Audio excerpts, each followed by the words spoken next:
أعوذ بالله من الشيطان الرجيم بسم الله الرحمن الرحيم.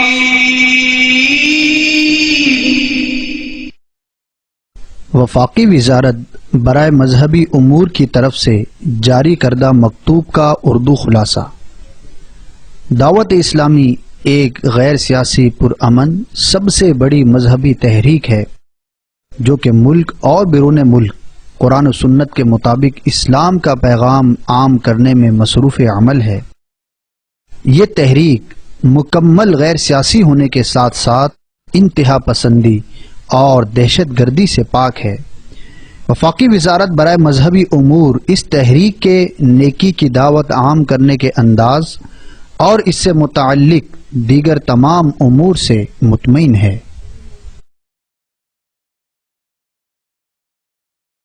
Certificate issued by Ministry of Religious Affairs, Government of Pakistan. To whom it may concern. Dawat-e-Islami is the largest religious, non-political, propagational and peaceful movement of Quran and Sunnah in the country, working for propagation of the message of Holy Quran and Sunnah all over the country as well as abroad. The Jamaat is purely non-political, non-extremist and non-terrorist. Therefore, Ministry of Religious Affairs is satisfactory on their propagation for Islam as well as other activities relates to religion. حقیقت میں وہ لطف زندگی پایا نہیں کرتے جو یادیں مصطفیٰ سے دل کو بہلایا نہیں کرتے. اللہ تبارک و تعالی نے انسان کو اپنی عبادت کے لیے پیدا فرمایا ہے، مگر افسوس آج ہماری بڑی تعداد نیکی کے راستے سے دور نظر آتی ہے. ہم بہت سے کام لوگوں کی شرم کی وجہ سے نہیں کر پاتے. دعوت اسلامی کی مرکزی مجلس شورا کے نگران حاجی محمد عمران اتاری سلمہ الباری نے نیکیاں کرنے اور گناہوں سے محفوظ رہنے کا مدنی ذہن دیتے ہوئے سنتوں بھرا بیان بنام لوگ کیا کہیں گے فرمایا. مسلمان کا یہ اعتقاد ہے، مسلمان کا یہ ایمان ہے کہ میرا رب مجھے دیکھ رہا ہے. ہم عجیب و عجیب قسم کے لوگ ہو گئے. ہمارا کیا لوگ کیا کہیں گے، یہ کرو کیوں لوگ کیا کہیں گے، یہ پہن لو وہ نہیں پہننا کیوں لوگ کیا کہیں گے، دعوت ہے لوگ کیا کہیں گے، شیشے کے سامنے کھڑا ہوں لوگ کیا کہیں گے، کچھ تحفہ لے کے جانا ہے لوگ کیا کہیں گے، اٹھنا ہے لوگ کیا کہیں گے، بیٹھنا ہے لوگ کیا کہیں گے، مسجد میں جا رہا ہوں لوگ کیا کہیں گے، نکل جا لوگ کیا کہیں گے، لوگ کیا کہیں گے، لوگ کیا کہیں گے، جوتا پہن رہا ہوں لوگ کیا کہیں گے، گلاس پہن رہا ہوں لوگ کیا کہیں گے، پین لگانی ہے لوگ کیا کہیں گے، گھڑی پہننی ہے لوگ کیا کہیں گے، بیان کرنا ہے لوگ کیا کہیں گے، میں اپنا اسٹیٹس نیچے لے آؤں لوگ کیا کہیں گے. ہر طرف ایک ہی آواز ہے لوگ کیا کہیں گے، لوگ کیا کہیں گے. ہم سب کو باولا بنا دیا باولا. ہم خالق کی خوشنودی دل سے نکال کر مخلوق کی خوشنودی بسا رہے ہیں. خدا کا خوف نہیں ہے. جو کرنا ہے لوگوں کے لیے کرنا ہے، مسلمان اپنے رب کے لیے کب عمل کرے گا. اس بیان کی وی سی ڈی دعوت اسلامی کا اشاعتی ادارہ مکتبۃ المدینہ مختلف مواقع کے مناظر اور آواز کی مکسنگ کے ساتھ پیش کرنے کی سعادت حاصل کر رہا ہے. اول تا آخر ملاحظہ فرمائیے. صلو علی الحبیب صلی اللہ تعالی علی محمد. حقیقت میں وہ لطف زندگی پایا نہیں کرتے جو یاد. الحمدللہ رب العالمین والصلاة والسلام علی سید المرسلین اما بعد فأعوذ باللہ من الشیطان الرجیم بسم اللہ الرحمن الرحیم. الصلاة والسلام علیک یا رسول اللہ وعلى آلك وأصحابك يا حبيب الله الصلاة والسلام عليك يا نبي الله وعلى آلك وأصحابك يا نور الله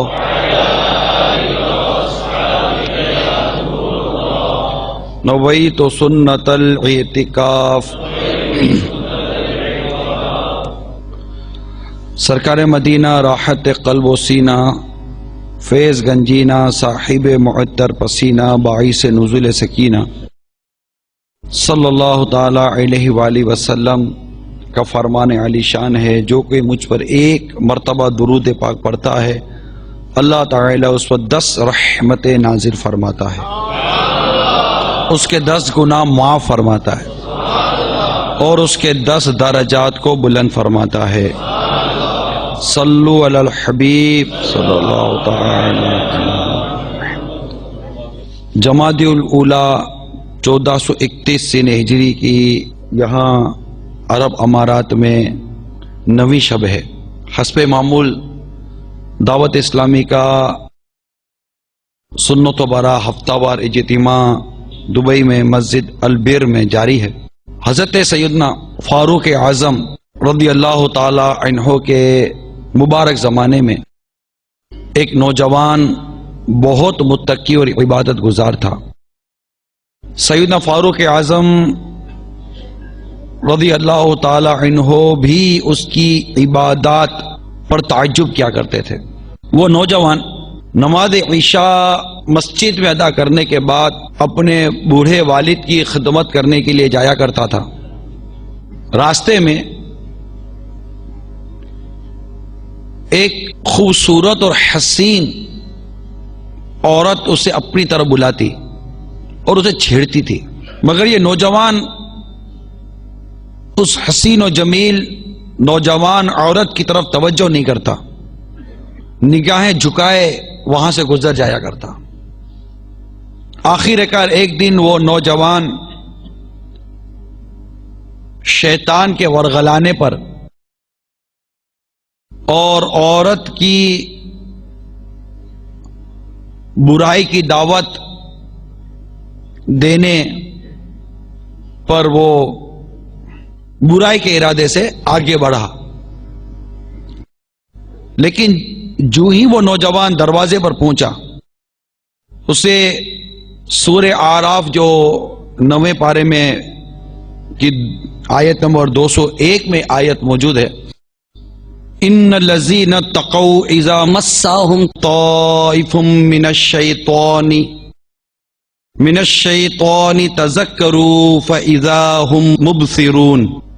ترجمہ کنز ایمان، بے شک وہ جو ڈر والے ہیں جب انہیں کسی شیطانی خیال کی ٹھیس لگتی ہے ہوشیار ہو جاتے ہیں، اسی وقت ان کی آنکھیں کھل جاتی ہیں. اب جب وہ نوجوان گناہ کے ارادے سے اس عورت کے دروازے کی طرف چلا تو اسے رب کریم جل جلالہ کا یہ ارشاد یاد آ گیا.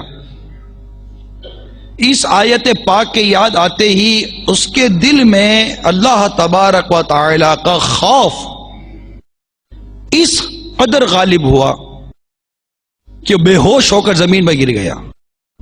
جب بہت دیر گھر نہ پہنچا تو اس کا بوڑھا باپ اسے تلاش کرنے کے لیے نکلا.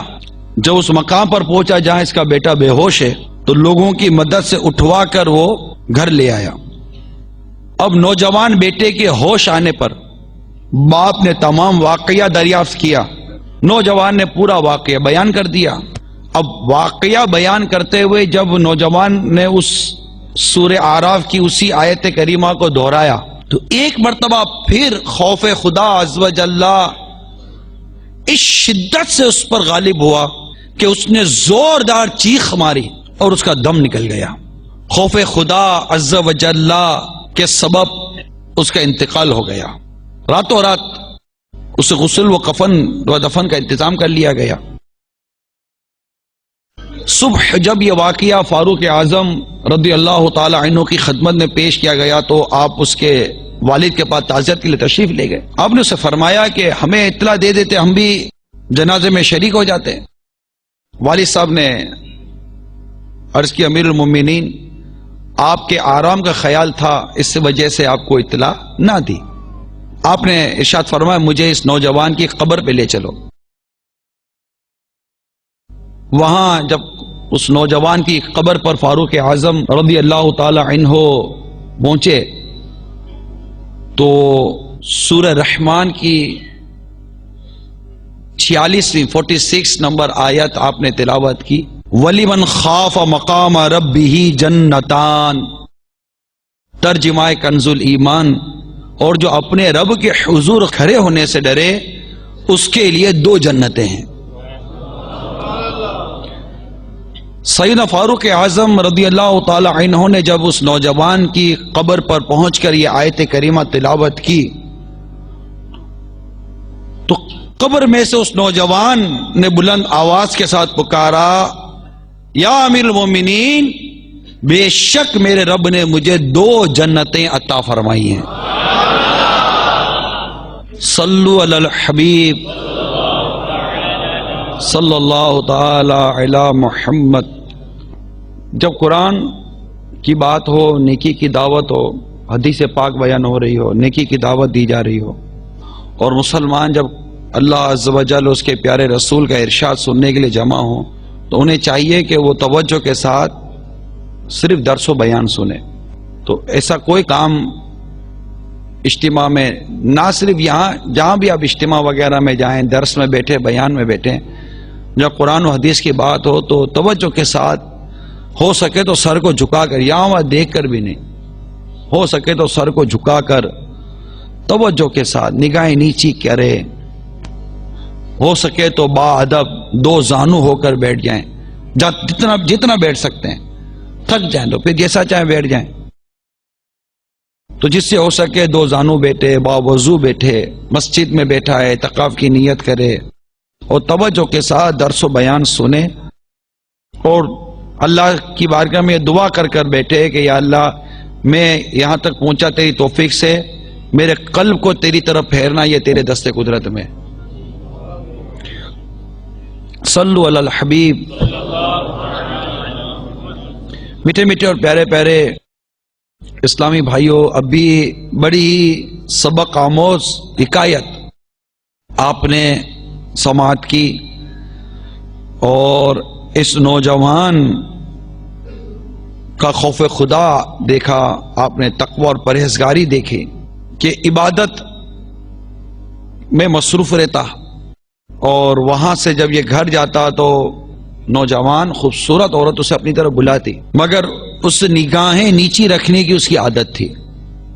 نگاہیں نیچی رکھنے کی برکت سے وہ گزر جاتا، مگر شیطان سب کے ساتھ لگا ہوا ہے.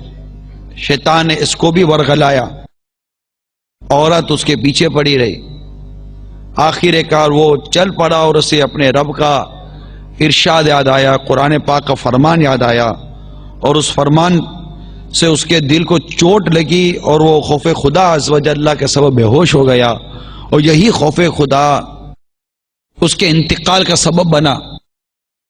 امیر المومنین فاروق اعظم رضی اللہ تعالی عنہ بھی اس کی عبادت، اس کے تقوی، اس کے پرہیزگاری کو جانتے تھے.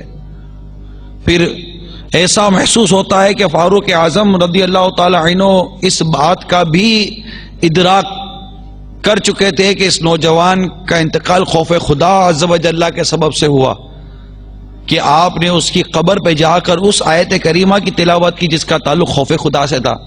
وَلِمَنْ خَافَ مَقَامَ رَبِّهِ جَنَّتَانِ، کہ جو اپنے رب کے آگے کھڑے ہونے سے ڈرا اس کے لیے 2 جنتیں ہیں. اور اس نوجوان نے قبر سے پکارا کہ یا امیر المومنین، میرے رب نے مجھے 2 جنتیں عطا فرما دی ہیں. اس میں بڑی ہی عبرت ہے، بڑے ہی سبق سیکھنے کے مدنی پھول ہیں کہ شرم و حیا یہ ہمیں ہونی چاہیے.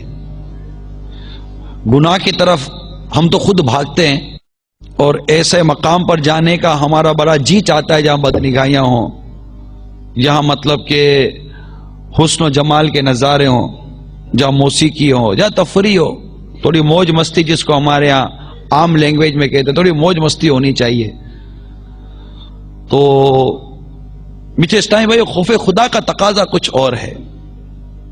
خوف خدا یہ انسان کے اندر بہت کچھ تبدیلیاں لے آتا ہے. آج اس دور میں ہم اس موضوع کو تھوڑا بھولتے جا رہے ہیں، جبکہ یہ ہم جانتے ہیں کہ اس مختصر سی زندگی کے ایام گزارنے کے بعد ہر ایک نے اپنے رب عز و جل کے حضور حاضری دینی ہے، اعمال کا حساب دینا ہے، جس کے بعد رحمت الہی ہماری طرف متوجہ ہونے کی صورت میں جنت کی اعلیٰ نعمتیں ہمارا مقدر بنیں گی، یا پھر گناہوں کی شامت کے سبب جہنم کی ہولناک سزائیں ہمارے نصیب میں ہوں گی. اللہ ہم سب کو جہنم کے عذاب سے محفوظ فرمائے، جنت و فردوس میں اپنے پیارے حبیب کا پڑوس پیر و مرشد کے ساتھ عطا فرمائے. تو ان ناگفتاب حالات میں کہ جہاں ہوش سنبھالنے کے بعد ہم ایک عجیب سی زندگی میں کھو گئے،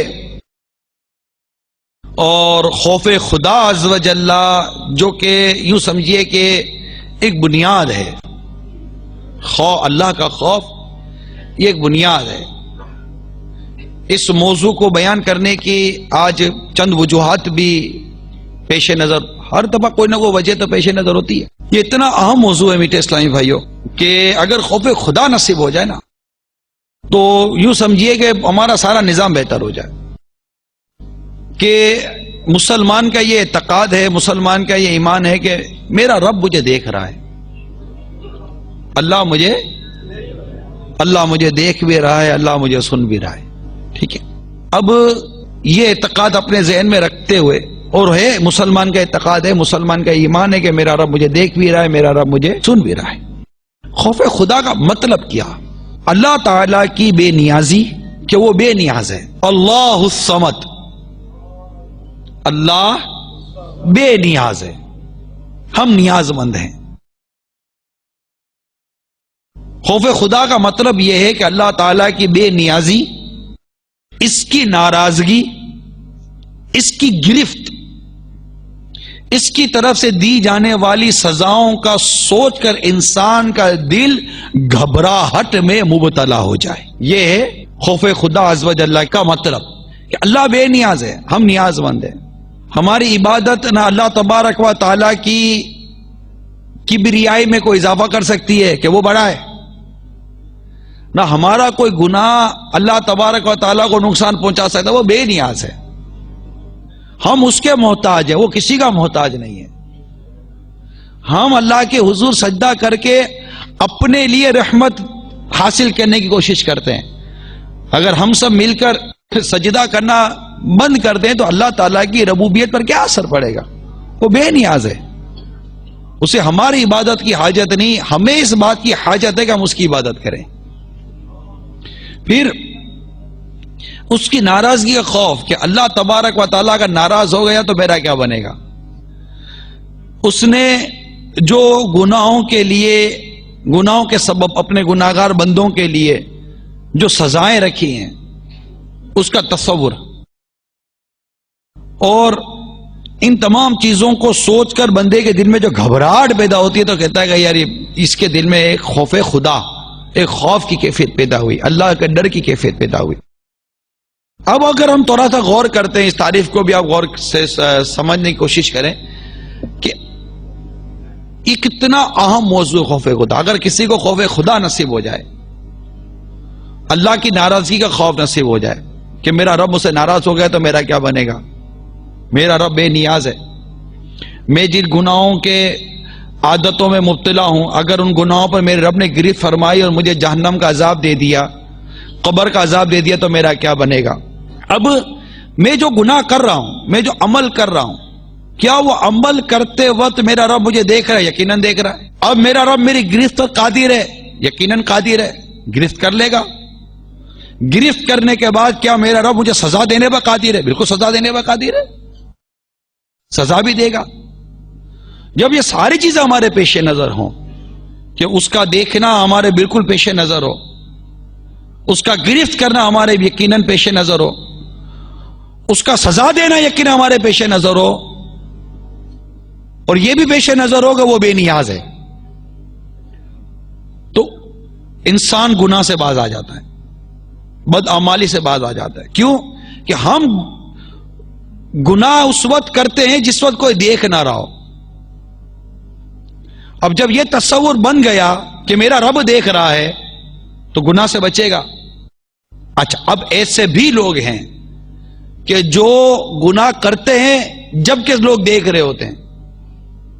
یہ بے باک ہیں، یہ لوگ بے باک ہیں. یہ اگلا درجہ ہے.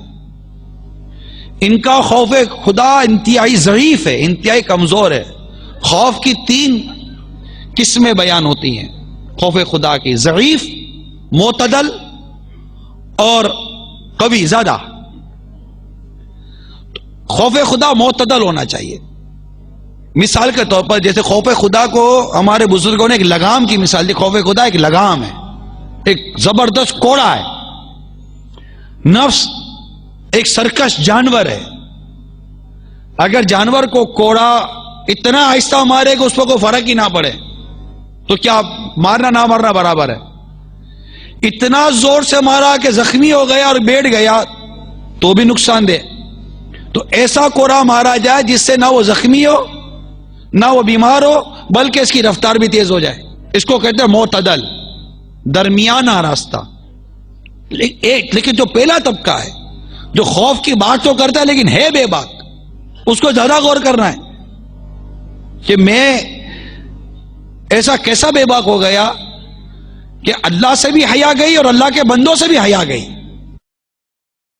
کہ کوئی دیکھ رہا یا نہیں دیکھ رہا اس کی کوئی اس کو پرواہ نہیں. اب وہ بھی ہر گناہ نہیں، ہر گناہ نہیں، چند گناہ ہیں جن کے بارے میں بندہ سب کے ساتھ کر لیتا ہے. مثال کے طور پر فلم دیکھنا، فلم بینی، پکچر دیکھنا. اب ہے یہ بھی ناجائز اور حرام کہ پکچر میں کیا ہوتا ہے؟ عورت ہے، بے پردہ عورتیں ہیں، بے حیا عورتیں ہیں، گانا ہے، بے حیائی ہے، اڑیانی ہے، اور کیا ہے. اس کے بغیر فلم تو بنتی نہیں ہے، وہ فلم ہی نہیں ہے، فلوپ ہو جائے گی. اب یہ فلم دیکھنا یہ ہے تو بے حیائی، ہے تو گناہ، لیکن چونکہ بدقسمتی سے ہمارے معاشرے میں اسے برا نہیں سمجھا جاتا. اللہ کے نزدیک گناہ ہے، اللہ کے نزدیک برا ہے، لیکن چونکہ اسے لوگ برا نہیں کہتے اس لیے بندہ بے باکی کے ساتھ کر رہا ہے. اچھا، اب آ جائیے شراب. اب شراب لوگوں میں اب بھی بری ہے، ہر ایک شراب کو اچھا نہیں کہتا. تو شراب اب بھی بری ہے، لہذا اللہ کے نزدیک بھی شراب بری ہے. لیکن چونکہ یہ شراب لوگوں کے نزدیک بھی بری ہے لہذا اب لوگوں کے بیچ میں دن دہاڑے شراب نہیں پیتا. وہاں اللہ سے نہیں ڈر رہا، بندوں سے ڈر رہا ہے. ہمارا جو خوف خدا یا خوف کا جو عالم ہے نا، یہ بڑا ہی وہ ڈسٹرب ہے. کوئی اس کی کوئی سمت نہیں ہے، کوئی اس کا سرا نہیں ہے، کوئی مطلب کوئی اس کا وہ طریقہ ہی نہیں ہے ہمارا. ہم عجیب و غریب و عجیب قسم کے لوگ ہو گئے. ہم اللہ کے بندوں سے ڈرتے ہیں مگر اللہ سے نہیں ڈرتے. یہ بنیادی وجہ ہے کہ جب بندوں کے دل سے اللہ کا خوف نکل گیا تو ان بندوں کے دلوں میں مخلوق کا خوف آ گیا. اب یہ لوگوں سے ڈرتی ہی، قوموں سے ڈرتی ہے مگر رب سے نہیں ڈرتی. جب تک مسلمان رب سے ڈرتا تھا ساری قوم مسلمان سے ڈرتی تھی. جب مسلمان نے رب کا خوف نکال دیا اور مسلمان ساری قوموں سے ڈرتا ہے. یہ مسلمان قوم جو سب قوموں کے آگے ہاتھ جوڑ کر کھڑی ہو جاتی ہے، اس کی وجہ یہ ہے کہ اس مسلمان قوم نے اپنے رب کا خوف اپنے دل سے نکالنا شروع کر دیا. جب ہمارے دل سے ہمارے رب کا ڈر نکل گیا تو اس جگہ پر دوسری قوموں کا ڈر آ گیا. جب ہمارے دل میں رب کا ڈر تھا، رب کا خوف تھا، دوسری قوموں پر مسلمانوں کا ڈر تھا، مسلمانوں کا خوف تھا. اتنی بنیادی چیز ہے خوف خدا عز و جل، اور وہ ہمارے دل سے نکلتا جا رہا ہے. وہ امیل سنت کا مجھے شعر یاد آ رہا ہے، آقا کی بارگاہ میں عرض کرتے ہیں: المدد یا شہ ابرار مدینے والے، المدد یا شہ ابرار مدینے والے، قلب سے خوف خدا دور ہوا جاتا ہے.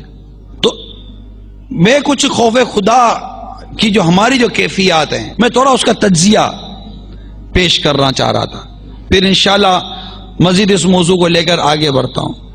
تو ہم ان چیزوں سے ڈرتے ہیں جن کے بارے میں لوگ کیا کہیں گے. جیسے بدکاری ہے، کوئی کھل کر نہیں کرتا،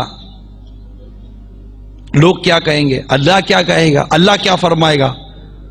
اللہ نے اس کو ناپسند کیا، اللہ نے کرنے سے منع کیا، اللہ ناراض ہو جائے گا، اس کا ڈر کتنا. گانا سنتا ہے تو یہ تو گانا تو اب جس کا ایسا مذہبی ذہن بنا ہوا ہے، مدنی ذہن بنا ہوا ہے، وہی بچتا ہے. باقی گانا نہیں سنے گا تو موبائل فون میں میوزیکل ٹیم سنے گا، کسی بھی طور پر اپنے آپ کو تسکین دے دے گا کہ یار چلو مزہ آ گیا، کچھ میوزک خود تو سنا، موبائل کے نام پر ہی سن لیا. ورنہ تو یوں اگر سننے بیٹھتا تو لوگ مارتے کہ ارے مولانا میوزک سنتا ہے. لیکن موبائل فون میں میوزک بجتا ہے تو کوئی مولانا کو کیا بولے گا کہ مولانا میوزک سنتے ہو. تو اب مولانا بھی میوزک تو سنتا ہی ہے داڑھی والا، موبائل فون کے اندر ٹیپ میں سنے گا، ٹی وی میں سنے گا تو لوگ برا والا بولیں گے. اب موبائل میں سن رہا ہے کیونکہ لوگ اس کو برا سمجھتے نہیں ہیں. لوگ ہمارا کیا ہے؟ لوگ.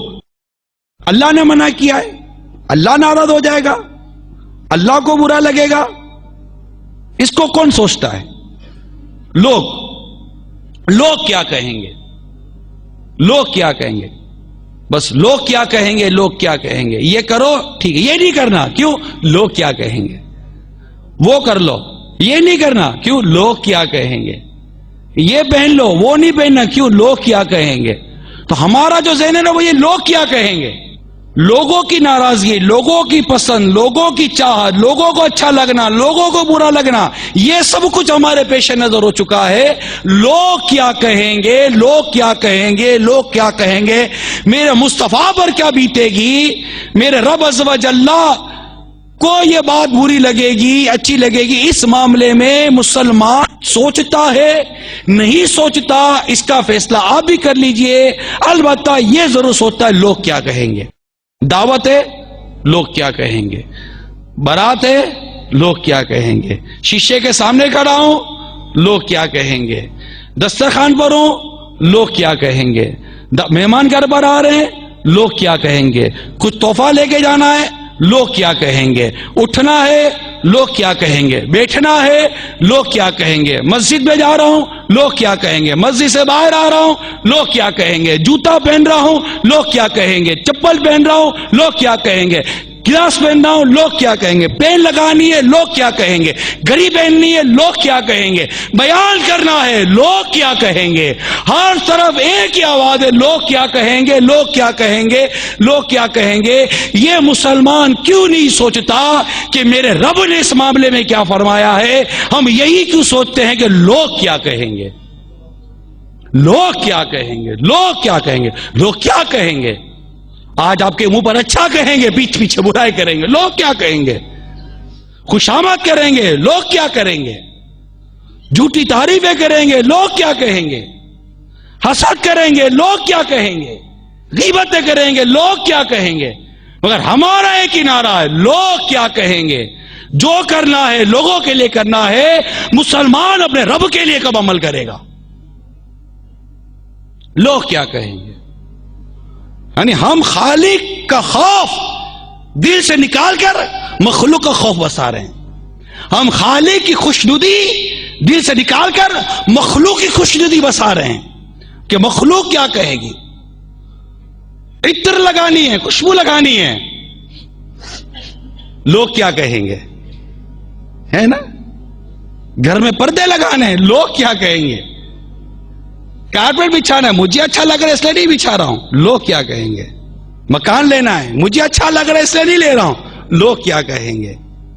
کار لینی ہے، مجھے اچھی لگ رہی ہے نہیں لگ رہی اس لیے نہیں لے رہا ہوں، لوگ کیا کہیں گے.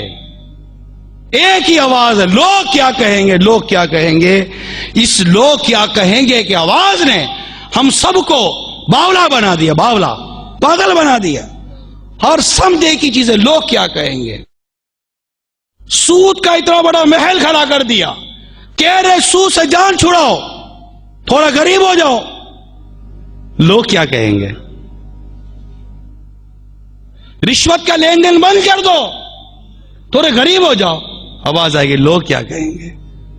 میں اپنا اسٹیٹس نیچے لے آؤ، لوگ کیا کہیں گے. میں سوکھی روٹی کھاؤں، لوگ کیا کہیں گے. ہر طرف ایک ہی آواز ہے، لوگ کیا کہیں گے. ارے لوگ کیا کہیں گے. لوگوں کی طرف کب توجہ ہٹے گی. ہم اللہ عز و جل کا خوف دل میں پیدا کریں، اس رب کی رضا، اس رب کی ناراضگی کو دل میں بسائیں. اور اس صدا سے باہر آئیں، اس کیفیت سے باہر آئیں، لوگ کیا کہیں گے؟ لوگوں کی جہاں پر کیفیت دیکھنی ہے، لوگوں کی جہاں پر خوشنودی دیکھنی ہے، لوگوں کی جہاں پر رضا دیکھنی ہے، لوگوں کی جہاں پر نفرت اور تنفیر عوام جہاں دیکھنی ہے وہاں دیکھنی ہے، جہاں شریعت نے اس طرح دیکھنے کا کہا ہے، مگر اس کے پیچھے بھی رضا الہی ملتی ہے کہ یہ کام مت کرو، لوگوں کو برا لگے گا، مگر اس کے پیچھے رضا الہی ہے کہ وہ کام کرنے سے دین سے دور ہو جائے گا، اسلام سے دور ہو جائے گا، تو یہ مت کرو۔ جہاں جہاں لوگوں کے دیکھنے، لوگوں کے مزاج کو دیکھنے، لوگوں کی عادات اور اطوار کو دیکھنے کا درس ہے، وہاں پر دین کی خرابی کے پیش نظر یہ درس ہے، اسلام سے دور ہونے کے پیش نظر یہ درس ہے، نماز سنتوں سے دور ہونے کے پیش نظر یہ درس ہے۔ اس کے پیچھے بھی ایک نیت محمود اور ایک اچھی نیت چھپی ہوئی ہے، مگر ہمارے افعال اور اعمال کے اندر اسی کوئی نیت نہیں ہے، صرف لوگ کیا کہیں گے۔ ایک ہی ہوا، لوگ کیا کہیں گے۔ آپ سگنل پر کھڑے ہیں، ٹریفک کا ملک کی وہ سگنل جو شریعت سے نہیں ٹکراتا، لوگوں کے فلاح و بہبود کے لیے اس پر عمل کرنا واجب ہے۔ مثال کے طور پر سگنل ہے، آپ کے یہاں تو ابھی بھی کیمرے وغیرہ لگے، میں ایک جنرل بات کرتا ہوں، ٹھیک ہے، دنیا بھر کی بات ہے، ہمارے ملک کی بات ہے، آپ کے ملک کی بات ہے، اور دنیا بھر کے ملک کی بات ہے، مگر اس کا تعلق حقیقت یہ ہے کہ ملکی نظام سے بھی نہیں ہے، ہماری عادتوں سے ہے۔ ہماری عادتیں کیا ہیں؟ ہم سگنل پر کھڑے ہیں، آ رہے ہیں، سگنل ہے، کوئی نہیں دیکھ رہا، چلے گئے، اور کوئی دیکھ رہا ہے تو رک گئے، یہاں تک کہ بندہ نہیں کیمرہ دیکھ رہا ہے تو رک گئے، رک جاتے ہیں نا، کیوں؟ سزا ملے گی، سزا ملے گی نا، سزا۔ کیمرہ دیکھ رہا ہے، کیمرہ کسی کو دکھائے گا، وہ دیکھ کر آپ کو چارج شیٹ لگائے گا۔ ایک کیمرے کا اتنا خوف ہے، خدا کا خوف نہیں ہے کہ خدا دیکھ رہا ہے، فرشتے لکھ رہے ہیں، زمین گواہ بن رہی ہے، یومئذ تحدث اخبارہا، سورہ زلزال میں زمین اگل دے گی اپنے راز، کس نے برائی کی اس پر اور کس نے اچھائی کی اس پر۔ تو خوف یہ ہے کہ یہ دیکھ رہا ہے، وہ دیکھ رہا ہے، یا کوئی بھی نہیں دیکھ رہا، کوئی بھی نہیں دیکھ رہا، بس 10 15 20 گاڑیاں کھڑی ہوئی، لوگ کھڑے ہوئے، اور آپ کو کوئی کہہ رہا ہے نکل جا نکل جا، اب لوگ کیا کہیں گے؟ کیا کہیں گے؟ لوگ کیا کہیں گے؟ نہیں جا رہے۔ ہم اللہ تبارک و تعالیٰ کی رضا کو چھوڑ کر لوگوں کی رضا کے پیچھے، اللہ کے خوف کو چھوڑ کر لوگوں کے خوف کے پیچھے، تو ہماری کیفیت ایسی ہو گئی ہے کہ ہم سگنل پر کھڑے ہیں اس خوف سے کہ ہم ایک دیکھنے والا کیمرہ دیکھ رہا ہے اور جو کسی کو دکھائے گا اور وہ چارج شیٹ لگائے گا، لیکن ہم یہ نہیں سوچ رہے کہ کوئی بات کرتے ہوئے، کوئی کام کرتے ہوئے اللہ تبارک و تعالیٰ کے مقدس فرشتے ہمارے ساتھ ہیں جو ہماری اچھائی اور برائی لکھ رہے ہیں، اور یہ بارگاہ الہ عز و جل میں پیش کیا جائے گا۔ اس وقت میرے بارے میں کیا حکم نازل ہوتا ہے؟ اس وقت جب میری یہ چارج شیٹ میرے رب کے حضور پیش کی جائے گی، کوئی نہیں دیکھ رہا نا، چلو وہاں تو لوگ دیکھ رہے ہیں، کمرے کے اندر پردہ ڈال کر تو کوئی بھی نہیں دیکھ رہا نا، اللہ کے یہ دو مقدس فرشتے میرے ساتھ ہیں، کرامن کاتبین، جو میرے افعال کو، میرے اعمال کو لکھ رہے ہیں، میں جو کر رہا ہوں لکھ رہے ہیں، میں جو بول رہا ہوں لکھ رہے ہیں، میں جو لکھ رہا ہوں وہ لکھ رہے ہیں، میں اچھا کر رہا ہوں برا کر رہا ہوں لکھا جا رہا ہے، اور یہ لکھا ہوا رب تبارک و تعالیٰ کی بارگاہ میں پیش کیا جائے گا۔ اس وقت میرے جرموں کی اتنی بڑی فہرست جب رب کی بارگاہ میں پیش کی جائے گی، اس وقت میرے بارے میں کیا چارج شیٹ نافذ ہوتی ہے، کیا جرم پر کیا سزا دی جاتی ہے، اس کا خوف نہیں ہے، ایک ملکی قانون کا خوف ہے کہ یہاں سے یہ کیمرہ لے کر یا کوئی افسر دیکھ کر آگے میری کمپلین کرے گا، وہاں سے میرے بارے میں جو جرم کی سزا آئے گی اسے کیسے بھگتوں گا، اس کا خوف کھائے جا رہا ہے۔ نہیں کھاتا تو رب تبارک و تعالیٰ کی بارگاہ سے جو سزا آنی ہے اس کا خوف ہمیں نہیں کھاتا کہ اللہ تعالیٰ کی بارگاہ میں، جبکہ اللہ جانتا ہے یہ تو اس کی ایک مشیت ہے، اس کا ایک نظام ہے کہ اس نے کرامن کاتبین ہمارے ساتھ رکھے ہیں جو ہمارے افعال لکھ رہے ہیں. زمین ہمارے افعال اور ہمارے اقوال اور اعمال کو لکھتی ہے. اس طرح اور بھی کئی ایسی مطلب کہ ہاتھ پیر ہیں، یہ ساری چیزیں گواہ بنتی ہیں کہ یہ بھی سارے مطلب کہ وہ وٹنس ہیں ہمارے خلاف، یا فیور میں بات کریں گے یا ان فیور بات کریں گے، یہ سارے وٹنس ہیں. باوجود اس کے کہ میرا رب غیبوں کا جاننے والا، اس کو پتا ہے میرا بندہ کیا کر رہا ہے، مگر یہ نظام ہے جو قیامت کے دن ظاہر ہوگا. اس کا خوف نہیں ہے، قیامت کے دن کا خوف نہیں، اللہ کی بارگاہ میں پرسش کا خوف نہیں، اللہ کی بارگاہ میں حاضری کا خوف نہیں. ملکی قانون کے اتنے خوف، وہ بھی یہ دنیاوی سزاؤں کا خوف ہے. جہاں دنیاوی سزائیں بھی نہیں ہیں، قانون ہے، جہاں عمل نہیں ہے، وہاں بھی لوگ بے باکی کے ساتھ قانون توڑ ہی رہے ہوتے ہیں. تو پتہ چلا کہ ہم جس خوف سے ڈرتے ہیں، ایسا خوف بھی شریعت کے معاملے میں ہمارے پاس نہیں ہے. جو ملکی قانون کے خوف سے ہماری جو کیفیت ہو جاتی ہے، ایسا خوف. مثال کے طور پر کوئی دین دیہڑے قتل کرتا ہے کیا؟ نہیں کرتا نا، کہ ملکی قانون ہے، دین دیہڑا یوں قتل کرو گے گرفتار ہو جائیں گے آپ، سزا ملے گی، سزا موت ہے. ٹھیک ہے، کوئی قتل نہیں کرتا دین دیہڑے. اس طرح پکڑ لے گئے. اللہ تعالیٰ نے بھی ناحق قتل منع کیا ہے. مسلمان کا ناحق قتل حرام ہے. کیا اس وجہ سے قتل نہیں کرتے، یا اس وجہ سے قتل نہیں کرتے کہ سزا ہو جائے گی ملکی طور پر؟ وجہ کیا ہے؟ خوف خدا ہے یا خوف قانون؟ رشوت. تقریباً ملکوں کے اندر رشوت دینا یہ قانونی جرم ہے. اسلام نے منع کیا. الراشی والمرتشی کلاہما فی النار. رشوت لینے والا رشوت دینے والا دونوں جہنم میں. ملکی قانون بھی ہے کہ رشوت کا لینا دینا منع ہے، اسلامی قانون بھی رشوت کا لینا دینا منع ہے. جو رشوت سے بچ رہا ہے وہ سوچے کہ ملکی قانون کے پیش نظر رک رہا ہے یا شریعت کے قانون کے پیش نظر رک رہا ہے. اگر کہتا ہے شریعت کے قانون کے پیش نظر رک رہا ہوں تو ملکوں کے اندر سود کے لینے دینے پر سزا نہیں ہے. اگر تم رشوت سے رکتے تو سود سے کیوں نہیں رک رہے ہو؟ سود سے کیوں نہیں رکتے؟ کیوں کہ سود پر گرفتاری نہیں ہے، سود پر سزا نہیں ہے، سود پر اریسٹمنٹ نہیں ہے. پتہ چلا کہ میں ملکی قانون سے ڈر رہا ہوں لیکن اسلامی قانون سے نہیں ڈرتا. اللہ کے بنائے ہوئے قانون کا خوف میرے دل سے نکلتا جا رہا ہے. کسی کو تھپڑ ماریں گے، لڑائی کر لی، پکڑ لیں گے. لا اینڈ آرڈر کا پرابلم کریٹ کر دیا آپ نے، دنگا مستی کر دیا، یہ مطلب لڑائی پھڈا ڈال دیا، یہ سارا مسئلہ خراب کر دیا، پکڑ لیں گے. نہیں لڑتے کسی سے بھی، نہیں لڑتے نا. بلا اجازت شرعی یہ ساری چیزیں منع ہیں، نہیں کرتے. ادب احترام. غیبت کرتے ہیں، جو یہاں یا نہ مت کیجیے گا. ایک تعداد غیبت کرتی ہے. کیوں کہ غیبت پر کوئی قانون ہی نہیں ہے. اگر ملکی قانون غیبت پر آ جائے تو لوگ غیبت سے بچیں گے. جیسے قتل سے بچ رہا ہے، جیسے رشوت سے بچ رہا ہے، جیسے عام طور پر جو یہ یوں شرابیں پی کر نہیں گھومتا پھرتا.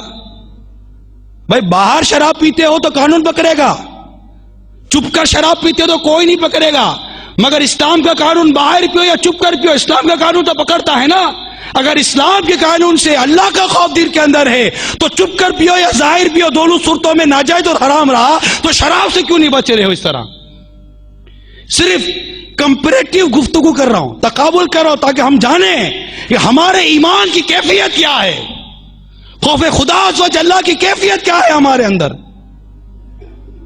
سامنے سے کوئی بے پردہ عورت آ رہی ہے، کوئی نہیں دیکھ رہا، دیکھ لیں گے. اگر کوئی لوگ دیکھ رہے ہوں گے تو فوراً اندر سے لوگ کیا کہیں گے. کیا آواز آئے گی؟ لوگ کیا کہیں گے. نہیں دیکھنا. اور جب لوگ نہیں ہوں گے تو دیکھ لو لوگ کیا کہیں گے. وہ کہتے ہیں نا شرم نبی خوف خدا، یہ بھی نہیں وہ بھی نہیں. تو یہ چند ایک مثالیں پیش کی ہیں آپ کے سامنے، ایک پریکٹیکل ایگزامپلز پیش کی ہیں کہ ہم جو افعال جو اعمال بجا لاتے بھی ہیں ان میں کس قدر اللہ کا خوف، اللہ کی رضا، اللہ کی خوشنودی شامل ہے، اور کس قدر اس میں مخلوق کا خوف، مخلوق کی رضا اور مخلوق کی خوشنودی شامل ہے، جبکہ اللہ کی خوشنودی کا تصور نہیں ہے وہاں. یہ کمپیئر اور ایک تقابلی گفتگو آپ کے سامنے پیش کر رہا ہوں تاکہ ہم اپنے ضمیر کو جھنجھوڑیں ہمیں کیا ہو گیا ہے. اور ایک یہ آواز لوگ کیا کہیں گے اس سے باہر آئیں. ہم اللہ کی رضا چاہنے والے بنے، ہم اللہ کو راضی کرنے والے بنے، اور یہ ہوگا اس وقت جب اللہ کا خوف ہمارے دل میں پیدا ہوگا. حقیقی معنی میں خوف خدا عز و جل جب دل میں پیدا ہوگا یہ کیفیت پیدا ہوگی. آئیے میں آپ کو چند آیات خوف خدا عز و جل کے حوالے سے عرض کرتا ہوں تاکہ ہمارے دل میں خوف خدا عز و جل ایسا پیدا ہو جیسے پیدا ہونا چاہیے. اللہ تعالیٰ نے کئی مقامات پر اپنے خوف اور ڈرنے کا بیان ارشاد فرمایا ہے. بڑا پیارا ارشاد ہے سورہ آل عمران 4 پارے میں آیت نمبر 175 میں بڑا پیارا ارشاد ہے. وخافونی وخافونی ان کنتم مؤمنین. ترجمہ کنز ایمان، اور مجھ سے ڈرو اگر ایمان رکھتے ہو. وخافونی ان کنتم مؤمنین، اور مجھ سے ڈرو اگر ایمان رکھتے ہو. کیسا خوف، کیسا ارشاد ہے یہ. یہی آل عمران کی آیت نمبر 102 میں ارشاد ہوتا ہے. ترجمہ کنز ایمان، اللہ سے ڈرو جیسا اس سے ڈرنے کا حق ہے، اور ہرگز نہ مرنا مگر مسلمان. ایسا ڈرو. یہ کئی مقامات پر آپ اس طرح کے ارشادات پڑھیں گے، سنیں گے. اللہ سے ڈرو جیسا سے اس سے ڈرنے کا حق ہے. اس کے علاوہ اللہ تعالیٰ سے ڈرنے والوں کو آخرت میں کامیابی کی خوشخبری سنائی گئی ہے. چنانچہ پارہ 25 سورہ زخرف آیت نمبر 35 میں ارشاد ہوتا ہے والآخرۃ عند ربک للمتقین. ترجمہ کنز ایمان، اور آخرت تمہارے رب کے پاس پرہیزگاروں کے لیے ہے.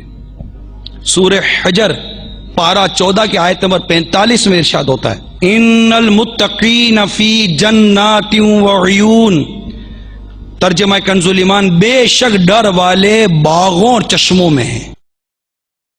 تو اتنی آیات کریمہ آپ کو ملیں گی کہ جب ان کا مطالعہ کرتے ہیں تو لگتا ہے کہ خوف خدا یہ بنیاد ہے. اللہ کا خوف، اللہ کا ڈر، تقوی، پرہیزگاری، اس سے ڈرنا، اسی سے ڈرنا. یہاں تک فرمایا اللہ ہی سے ڈرو. جو اللہ ہی سے ڈرتا ہے نا وہ کسی سے نہیں ڈرتا. اور جب اللہ کا خوف نکل جائے نا پھر دنیا کا خوف دل پر آ جاتا ہے. پھر وہی ہوتا ہے جو میں کہہ چکا ہوں، لوگ کیا کہیں گے، دنیا کیا کہے گی. آپ اپنے گھر کا ماحول دیکھ لیں. دنیا کیا کہے گی، لوگ کیا کہیں گے. دنیا کیا کہے گی، لوگ کیا کہیں گے. دنیا کیا کہے گی، لوگ کیا کہیں گے. ہماری زبان پر اگر یہ شریعت، اسلام، اللہ کی رضا، اللہ کی ناراضگی، مصطفیٰ کی رضا، مصطفیٰ کی ناراضگی، عز و جل صلی اللہ تعالی علیہ وسلم، اگر یہ زبانوں پر آ جائے تو مدینہ مدینہ ہو جائے. ہم اللہ کے بندے ہیں، ہمیں اللہ نے پیدا کیا ہے، ہمیں اللہ کا خوف رکھنا ہے، ہمیں اس کی رضا چاہنی ہے. سورہ حجرات آیت نمبر 13 پارہ 26 میں بڑا پیارا ارشاد ہے ان اکرمکم عند اللہ اتقاکم. ترجمہ کنز ایمان، بے شک اللہ کے یہاں تم میں زیادہ عزت والا وہ جو تم میں زیادہ پرہیزگار ہے، زیادہ ڈرنے والا، خوف خدا والا ہے، وہ زیادہ عزت والا ہے. آپ نے کہاں پڑھا ہے کہ مالدار سب سے زیادہ عزت والا مالدار؟ جو سب سے زیادہ مشہور ہے وہی سب سے زیادہ عزت والا، جس کا جو سب سے زیادہ منصب والا ہے وہی سب سے زیادہ عزت والا. کہاں پڑھا ہے مجھے بتا دیں. قرآن تو یہ کہتا ہے کہ تم میں سے زیادہ اللہ کے نزدیک تم میں زیادہ عزت والا وہ جو تم میں زیادہ اللہ کے یہاں تم میں زیادہ عزت والا وہ جو زیادہ پرہیزگار ہے. تو اللہ کے یہاں عزت والا بن جائے بندہ تو اب اس کو کیا چاہیے؟ آدمی کب بولے گا کہ لوگ کیا کہتے ہیں؟ اللہ تعالیٰ اپنے بندے کے بارے میں کیا فرماتا ہے کہ یہ میرا بندہ، یہ میرا پرہیزگار بندہ، یہ میرا نیک بندہ، یہ میرا عزت والا بندہ. اللہ فرمائے نا، لوگ عزت کا تاج دے دیں، لوگ تعریفیں کر دیں، لوگ یہ کہہ دیں، لوگ وہ کہہ دیں، اس کی ہمیں حاجت نہیں ہونی چاہیے. ہمیں اللہ تعالیٰ کی رضا چاہنی ہے، ہمیں اللہ تعالیٰ کے پسند کا بندہ بننا ہے. اب اس خوف خدا عز و جل کی کچھ فضیلت سنیں تاکہ ہمارے اندر خوف خدا پیدا ہو، اللہ تعالیٰ کی رضا چاہنے کا جذبہ پیدا ہو. سرور دو عالم صلی اللہ تعالی علیہ وسلم نے فرمایا جس مومن کی آنکھوں سے اللہ تعالیٰ کے خوف سے آنسو نکلتا ہے اگرچہ مکھی کے پر کے برابر ہو، پھر اس کے چہرے کی گرمی کی وجہ سے اسے کوئی تکلیف پہنچتی ہو، تو اللہ تعالیٰ اسے جہنم پر حرام کر دیتا ہے. حضرت سیدنا قعب الاحبار رضی اللہ تعالیٰ عنہ سے مروی ہے کہ اللہ تعالیٰ نے سبز موتی کا ایک محل پیدا فرمایا ہے جس میں 70,000 گھر ہیں اور ہر گھر میں 70,000 کمرے ہیں. اس میں وہ شخص داخل ہوگا جس کے سامنے حرام پیش کیا جائے اور وہ محض اللہ کے خوف سے اسے چھوڑ دے. کہاں گیا لوگ کیا کہیں گے؟ کہاں گیا لوگ کیا کہیں گے؟ محض اللہ کے خوف سے چھوڑ دے. رشوت کوئی دے رہا ہے، نہیں ابھی نہیں دو، لوگ کیا کہیں گے؟ ارے لوگ کیا کہیں گے؟ چھوڑو اس کو، لوگ کیا کہیں گے؟ محض اللہ کے خوف سے کہ ایک شخص حرام کی طرف بلایا جا رہا ہے، اس کی طرف حرام آ رہا ہے اور وہ حرام چھوڑ دے یہ کہہ کر کہ میں اپنے رب کی خوف سے چھوڑتا ہوں، میں اپنے رب کی رضا کے لیے چھوڑتا ہوں. تو جو اللہ کی رضا کے لیے محض اللہ کے خوف کے سبب سے اس کے سامنے جو حرام پیش کیا جائے اس کو چھوڑ دے، اللہ تعالیٰ اسے جنت کا وہ محل عطا فرمائے گا جس میں 70,000 گھر ہیں اور ہر گھر میں 70,000 کمرے ہیں. یہ جنتی محل ہے. یہ خوف خدا والوں کو ملے گا، اللہ کے خوف سے حرام چھوڑنے والوں کو ملتا ہے. لوگ کیا کہیں گے نہیں. تو اب یہ کانسیپٹ ختم کرنا ہے. کون سا؟ آپ تو کہہ دو، لوگ کیا کہیں گے. یہ بولتے ہوئے بھی بندہ سوچتا ہے ابھی زور سے بولوں گا لوگ کیا کہیں گے. استغفر اللہ. مسجد میں آواز سے ہنسنا یہ ناجائز ہے. جو ہنسائے آواز سے وہ توبہ کرے. اب لوگ اس میں کچھ بھی نہیں کہیں گے، لیکن اللہ عز و جل کو پسند نہیں ہے کہ بندہ مسجد میں ہنسے. اب لوگ کیا کہیں گے کی طرف جائیں گے تو کچھ بھی نہیں روکتے. لوگ تو عجیب و غریب کہتے ہیں. اگر قافلے میں 12 ماہ کے لیے جائے تو لوگ کہتے ہیں بیوی بچوں کا خیال نہیں کرے گا، پیچھے گھر بار کو نہیں دیکھو گے. 12 ماہ کے لیے قافلے میں جا رہے ہو، 26 ماہ کے لیے قافلے میں جا رہے ہو، پیچھے گھر والوں کو نہیں دیکھو گے. اور اگر یہی 12 ماہ کے لیے 2 سال کے لیے کاروبار کرنے کے لیے نوکری کرنے کے لیے دوسرے ملک جائے تو جاؤ جاؤ بیٹا جاؤ جاؤ، ہم ہیں نا پیچھے، کوئی بات نہیں، ہم ہیں نا پیچھے تمہارا گھر دیکھنے کے لیے. لوگ کیا کہیں گے؟ لوگ یہ کہتے ہیں مسجد میں بیٹھو تو لوگ کہتے ہیں مولانا اتنا بھی اللہ اللہ نہیں کرنا چاہیے، تو دنیا کا بھی کرو. تو دنیا والوں کو بولو کہ اتنی دنیا نہیں کرنی چاہیے، کچھ اللہ اللہ بھی کرو. آؤ مسجد میں. تم پورا دن بازار میں بیٹھو تو تم اچھے، اور اگر کوئی مسجد میں بیٹھے تو برا ہو جائے گا.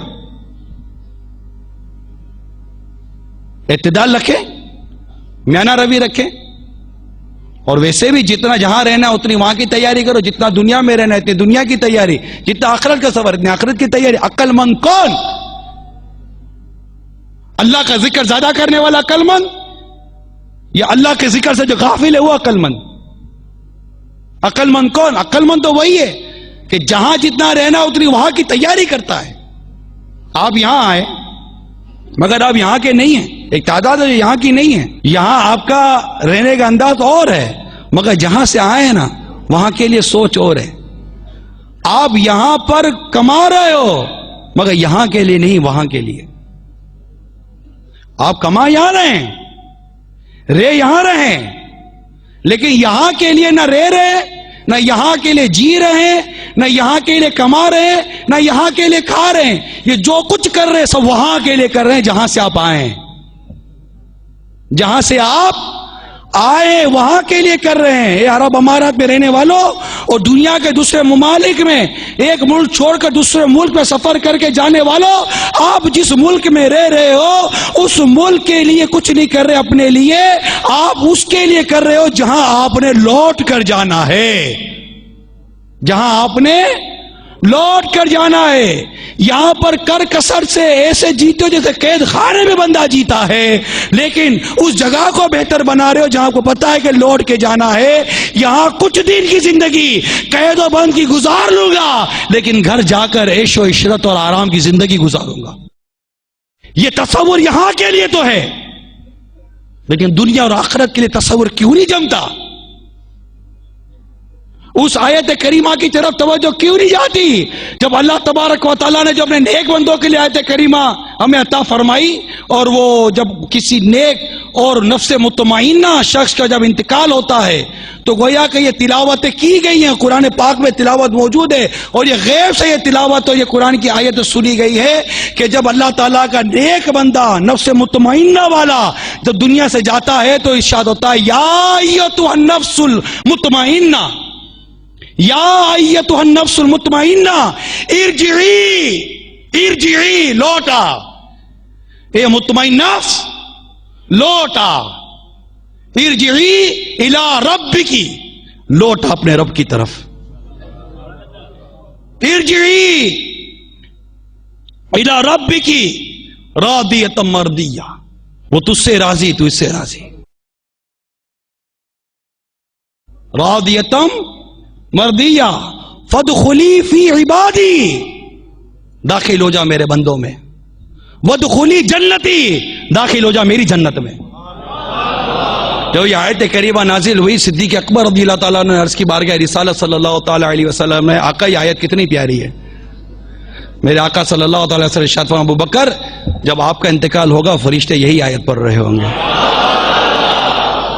میں نے خلاصہ عرض کیا آیت کریمہ کا، میرے ساتھ ترجمہ کنز الایمان ہوتا تو میں پڑھ دیتا، یا ایتھا النفس المطمئنہ، اے مطمئن نفس، یہ نفس کی قسمیں ہیں، نفس امارہ جو گناہوں کی طرف اکساتی ہے، نفس لوامہ جو گناہ اور بے باکی ہو جائے تو ندامت لاتی ہے، افسوس لاتی ہے کہ آئندہ نہیں کرنا، ہوتا ہے نا باتوں کا، اور نفس مطمئنہ یہ اعلیٰ نفس ہوتی ہے، یہ اعلیٰ نفس ہوتی ہے، اور جب ایسا متقی پرہیزگار خوف خدا والا عاشق رسول دنیا سے جائے تو یہ صدا ہوتی ہے، یا ایتھا النفس المطمئنہ، اے مطمئن نفس ارجعی، لوٹا۔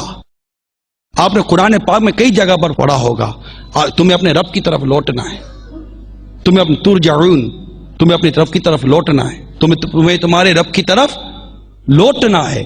ہمیں بار بار لوٹنے کا درس دیا جا رہا، ہمیں بار بار بتایا جا رہا ہے کہ تم جہاں ہو وہ تمہارا مستقل مسکن نہیں ہے، تمہیں کسی اور طرف لوٹنا ہے، تمہارا گھر کوئی اور ہے۔ یہ دنیا مومن کے لیے قید خانہ ہے، کافر کے لیے جنت ہے۔ قید خانے میں کیوں راحتیں ڈھونڈنے کے لیے اتنی حرام اور اتنے ناجائز امور ہم اختیار کریں؟ اگر یہاں پر قید و بند کی زندگی گزر بھی گئی تو گزر گئی، یہاں جینا ہے وہاں کے لیے، یہاں جینا ہے وہاں کے لیے، یہاں کے لیے یہاں نہیں جینا۔ اب دنیا کے کسی حصے میں بھی رہیں گے، ایک مسلمان ہونے کی حیثیت سے ہمیں یہاں کے لیے نہیں جینا، ہمیں باہر کے لیے، ہمیں وہاں کے لیے جینا ہے جہاں ایک دن آئے گا ہماری آنکھیں بند ہو جائیں گی، ایک دن آئے گا ہماری آنکھیں بند ہو جائیں گی، محل، بینک بیلنس، کار، بنگلہ، جو کچھ بھی ہے یہاں پر سب دھرے کا دھرا رہ جائے گا۔ سکندر بھی جب دنیا سے گیا تو دونوں ہاتھ خالی تھے، پوری دنیا فتح کرنے چلا تھا، آپ کو کوئی لاس نہیں ہوا، آپ کو دنیا میں کوئی غم نہیں ہوا، دنیا میں کچھ بھی نہیں ہوا، لیکن جس وقت دنیا چھوڑ کر جائیں گے کبھی اس وقت کی کیفیت پر غور کیا کہ جس دنیا کو جمع کرنے میں، جس دنیا کو کمانے میں، جس مال دولت بینک بیلنس بزنس کو بنانے میں میں نے اپنی ساری زندگی گزار دی، اپنا بڑھاپا تک گزار دیا، آج یہ سب کچھ چھوٹ رہا ہے۔ گھر اتنا ویل ڈیکوریٹڈ مکان چھوٹ رہا ہے، بیلنس چھوٹ رہا ہے، کاریں جو میرے کار پوش میں کھڑی ہیں چھوٹ رہی ہیں، یہ باغ اور یہ سب بزنس سب چھوٹ رہا ہے۔ یقین مانیے اس وقت تو ہوتا ہے کہ ہاں کوئی بات نہیں، لیکن اس وقت ان کے چھوٹنے کا جو غم ہوگا نا، اس غم کے اور اس دکھ کے تقابل پر روح قبض ہونے کی تکلیف ہوگی۔ اب جو روح قبض ہو رہی ہوگی نا اس پر یہ غم غالب ہوگا، یہ سب چھوٹ رہا ہوگا، بیوی بچے چھوٹ رہے ہوں گے، سب کچھ چھوٹ رہا ہوگا۔ پھر اس وقت یہ کیفیت کہ جہاں جا رہا ہوں وہاں کے لیے تو کوئی تیاری نہیں، سب کو یہی چھوڑ کر جا رہا ہو، جہاں جا رہا ہوں وہاں کی تو تیاری نہیں ہے، اب ہوگا کیا؟ وہاں کی تیاری کر رہی ہے، اور یہ ہوتی خوف خدا عز و جل سے، کہ اللہ کا خوف اور آخرت کی سوچ۔ یہ سب اس صورت میں ہمیں یہ ساری کیفیت پیدا ہوں گی. تو بہت چند ایک موٹی سی باتیں کی ہیں کہ ہمیں اللہ عز و جل کی رضا کے لیے جینا ہے. وہ نوجوان اس عورت کی گھر کی طرف چلا, اسے یہ نہیں دیکھا کہ لوگ کیا کہیں گے, اس نے یہ نہیں سوچا لوگ کیا کہیں گے کہ میں عبادت گزار ہوں, نگاہیں نیچی رکھتا ہوں, ایک عورت بلا رہی ہے میں اس کی طرف چل پڑا ہوں. اسے لوگوں کی باتیں یاد نہیں آئی, اسے اپنے رب کا فرمان یاد آیا. وہ خوف خدا کی وجہ سے رکا تھا, لوگوں کے خوف کی وجہ سے نہیں رکا تھا کہ لوگ کیا کہیں گے. ہمارا عمل ہوتا لوگ کیا کہیں گے, لوگ کیا کہیں گے, اس تصور سے باہر آ جائیں. ہمیں اپنے رب کو راضی کرنا ہے, اس کے پیارے محبوب کو راضی کرنا ہے, اور ہم چونکہ مسلمان ہیں ہمارا منتہا نظر رب کی رضا ہونی چاہیے. میرا ہر عمل بس تیرے واسطے ہو, کر اخلاص ایسا عطا یا الہی. نماز لوگوں کے لیے نہیں پڑھنی, اللہ کے لیے پڑھنی ہے. نماز کا وقت ہو گیا, آپ نہیں جا رہے, یہ نہ سوچے لوگ کیا کہیں گے. ارے اللہ نے نماز فرض کی ہے, لوگ کیا کہیں گے, کیا مطلب لوگ کیا کہیں گے. جائیں نماز پڑھیں, نماز پڑھیں. داڑھی رکھنی ہے, ہاں رکھ تو لو, لوگ کیا کہیں گے. ارے لوگ کیا کہیں گے, کیا کہیں گے, لوگ کیا کہیں گے, کچھ بھی نہیں کہیں گے. لوگ کچھ نہیں کہتے, لوگ یہی کہیں گے بہت اچھا کیا, بہت دیر سے سمجھ میں آئی, اچھا ہوا رکھ لی. لوگ کیا کہیں گے سے کیا مراد ہے. ہمارا عمل اللہ عز و جل اس کے پیارے رسول کی بارگاہ میں پیش ہوتا ہے. لوگ کیا کہیں, امامہ باندھ لیا کرو بھائی, اب باندھ تو لوں, لوگ کیا کہیں گے. قافلے میں سفر کر لو 12 ماہ کے لیے, کر تو لوں, لوگ کیا کہیں گے. مدنی لباس پہن لو, پہن تو لوں, آدھی پنڈلی تک کرتا سنت ہے, پہن تو لوں, چادر بھی اوڑھ لوں, سب کچھ کر لوں, لوگ کیا کہیں گے.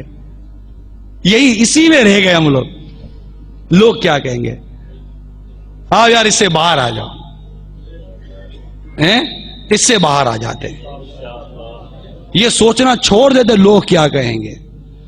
وہ عمل جو اللہ کو پسند ہے میں کروں گا عز و جل, وہ عمل جو میرے مصطفیٰ کو پسند ہے میں کروں گا صلی اللہ علیہ وسلم. ورنہ یہ اگر سوچتے رہیں گے لوگ کیا کہیں گے تو پھنس جائیں گے, کیونکہ لوگ بہت آؤٹ آف دا وے لے کر اب بات کام کرواتے ہیں, اور ہمیں نہیں کرنا. جو کرنا ہے اسلام اور شریعت کے دائرے میں لے کر کرنا ہے. اللہ تعالی ہم سب کو عمل کی توفیق عطا فرمائے.